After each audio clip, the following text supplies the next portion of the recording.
first signed up, I was worked as an enlisted guy, and I thought, yeah, this is something I want to do, but how can I best serve the Guard and myself? And so I always liked to fly, so I applied and got accepted to flight school. So I became a pilot for the National Guard. So initially flew Huey helicopters, and then started flying Black Hawk helicopters, and then we have an airplane as well. Like it's a military version of a King Air, twin engine, 8-passenger airplane. So I've flown that as well. So that's kind of the job I do for them, and I do it full time for the Guard as well.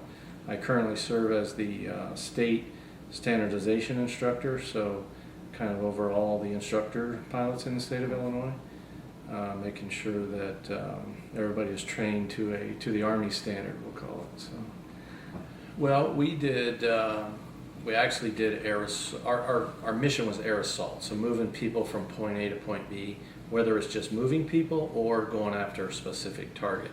Now, it was neat flying because let me equate it to how we fly around here. When we fly in the States in the FAA environment, we're not allowed to go below 500 feet above the ground unless we're landing and taking off. On our first deployment, we didn't go above 50 feet. So we flew 50 feet off the ground at about 170 miles an hour. You had to come up to get over power lines and stuff, because that's what the tactic at the time was. So it was a much different way of flying than when we flew around here. And it was hard on equipment and everything like that.